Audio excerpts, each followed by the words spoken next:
আসসালামু আলাইকুম। সুপ্রিয় দর্শক, মার্কিন যুক্তরাষ্ট্র কি ন্যাটো থেকে বের হয়ে যাবে? প্রেসিডেন্ট ডোনাল্ড ট্রাম্প কি ইউরোপের সঙ্গে সম্পর্ক নষ্ট করে ফেলবেন?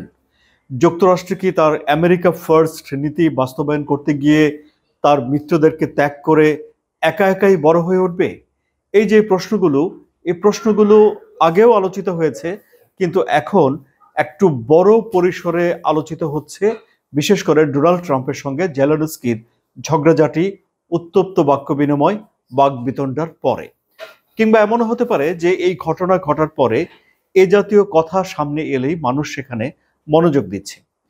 এই যেমন ধরুন, সামাজিক যোগাযোগ মাধ্যম এক্স, মানে যেটি আগে টুইটার ছিল, সেখানে রিপাবলিকানদের কেউ কেউ এসে এরকম কথা বলছেন যে এখন নেটো থেকে বের হয়ে চলে যাওয়ার সময় এসেছে।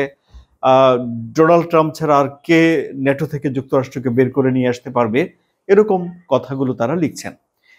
তেমনি একটি পোস্টে এলন মাস্ক এসে সমর্থন জানিয়েছেন, যে পোস্টে বলা হয়েছিল যে যুক্তরাষ্ট্রের এখন সময় এসেছে জাতিসংঘ থেকে এবং ন্যাটো থেকে বের হয়ে আসার। এখন এলন মাস্ক যখন লিখেছেন যে হ্যাঁ আই অ্যাগ্রি, মানে তিনি এর সঙ্গে একমত পোষণ করেন, অর্থাৎ তিনি এই ভাবনা চিন্তাকে সমর্থন দেন, তখন এই বিষয়টিকে অনেকে সিরিয়াসলি না নিয়ে পারছেন না। কেন? এর কারণ কি যে এলন মাস্ক বিশ্বের সবচেয়ে ধনী লোক? না।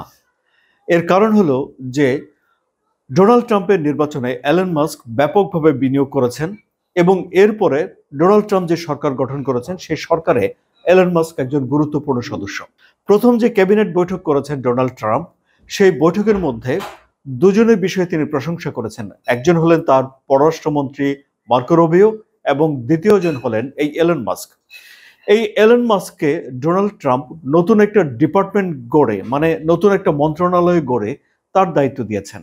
সে মন্ত্রণালয়ের নাম হলো ডিপার্টমেন্ট অফ গভর্নমেন্ট এফিসিয়েন্সি, অর্থাৎ সরকারের দক্ষতা মন্ত্রণালয় সেটি।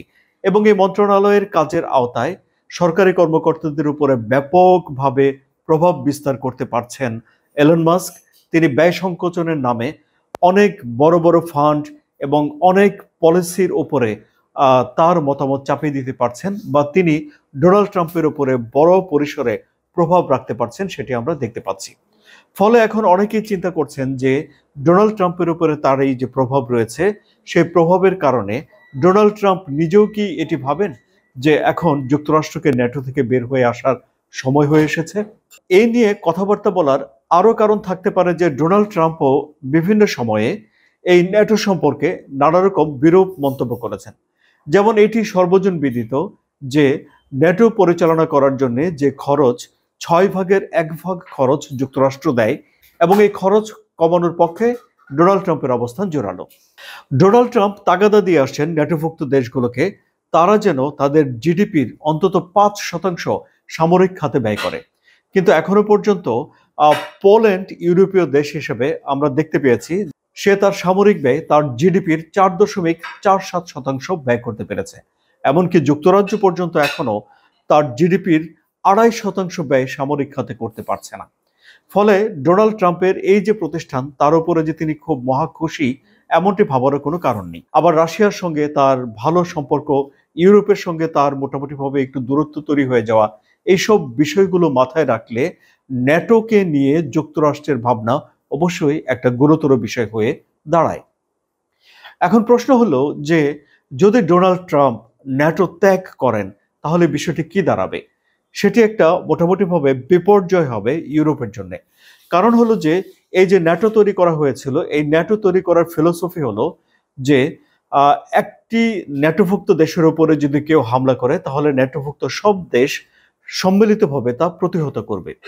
কিন্তু মূল বিষয়টি ছিল এরকম, যখন ইউরোপের লোকজন দ্বিতীয় বিশ্বযুদ্ধের পরে নিজের নিরাপত্তার জন্য যুক্তরাষ্ট্রের দ্বারস্থ হয়েছিলেন, তখন যিনি প্রেসিডেন্ট ছিলেন মিস্টার ট্রুম্যান, তিনি এমনভাবে ইউরোপকে আশ্বস্ত করেছিলেন যে কোনো দেশ যদি ইউরোপের কোনো দেশে আক্রমণ করে তাহলে যুক্তরাষ্ট্র এমনভাবে ঝাঁপিয়ে পড়বে যেন যুক্তরাষ্ট্রের উপরেই কেউ আক্রমণ করেছে।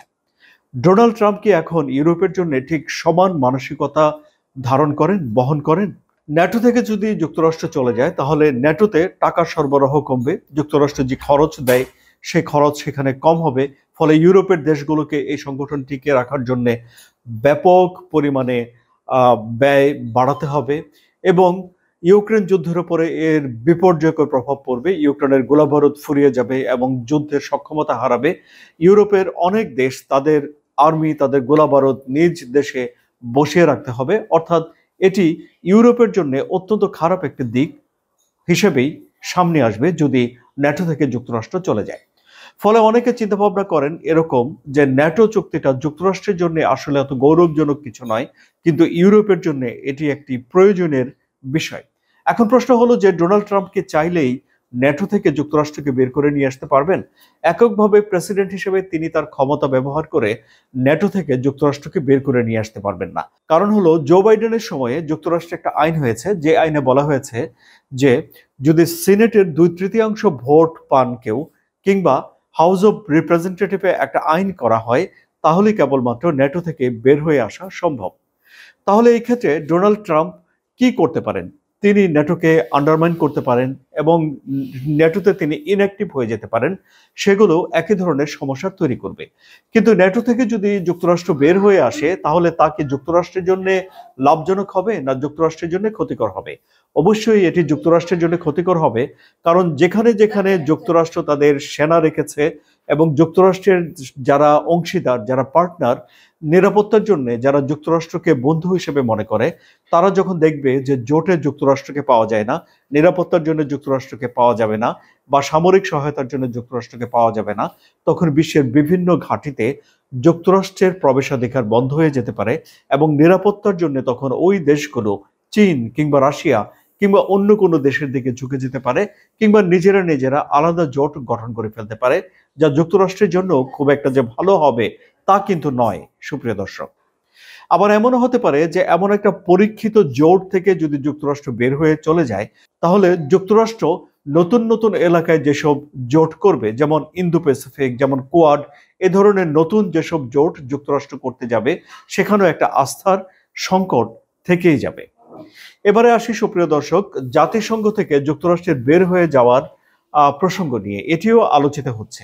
ভিয়েনা কনভেনশন অনুযায়ী পৃথিবীর কোনো দেশের আসলে জাতিসংঘ থেকে বের হয়ে যাওয়ার সুযোগ নেই। তারপরেও একটি ঘটনা ঘটেছিল। পৃথিবীর একমাত্র দেশ হিসেবে ইন্দোনেশিয়া জাতিসংঘ থেকে বের হয়ে গিয়েছিল বলে তারা দাবি করেছিল। সেটি 1965-66 সালে, যখন মালয়েশিয়া নিরাপত্তা পরিষদের সদস্য নির্বাচিত হয়েছিল। এবং 1 বছর পর, 66 সালের পর, আবারও ইন্দোনেশিয়া জাতিসংঘে চলে এসেছিল এবং ইন্দোনেশিয়াকে সদস্য হিসেবে বরণ করে নেওয়ার জন্য জাতিসংঘের তেমন কোনো আনুষ্ঠানিকতা করতে হয় নাই। যদি আমরা তর্কের খাতিরে ধরে নিই যে যুক্তরাষ্ট্র জাতিসংঘ থেকে বের হয়ে গেল, তাহলে বিষয়টি কি দাঁড়াবে? তাহলে দাঁড়াবে যে নিরাপত্তা পরিষদের স্থায়ী সদস্য হিসেবে যুক্তরাষ্ট্র থাকছে না এবং যুক্তরাষ্ট্রের ভেটো ক্ষমতা থাকছে না এবং ইন্টারন্যাশনাল নানা বিষয়ে যুক্তরাষ্ট্রের অংশগ্রহণ কমে যাচ্ছে। জাতিসংঘের জন্যও এই সিদ্ধান্ত অত্যন্ত খারাপ হবে, কারণ গত 1 বছরে যুক্তরাষ্ট্র $13 বিলিয়ন জাতিসংঘকে দিয়েছে। জাতিসংঘের বিভিন্ন সংস্থাগুলো যুক্তরাষ্ট্রের অনুদানে ব্যাপক ভালোভাবে, সফলভাবে তারা ফাংশন করতে পারে। সুতরাং এইটি কোনো ভালো চিন্তা নয় যে যুক্তরাষ্ট্র জাতিসংঘ থেকে বের হয়ে যাবে। তাহলে সুপ্রিয় দর্শক, সব তো আপনারা শুনলেন। এখন আপনাদের কি মনে হচ্ছে, ন্যাটো থেকে যুক্তরাষ্ট্র বের হয়ে যাওয়ার এই যে কথাবার্তা হচ্ছে, এটি কি শুধু কথার কথা, নাকি কিছু একটা হচ্ছে? আপনাদের কি মনে হয়? কমেন্টে জানান।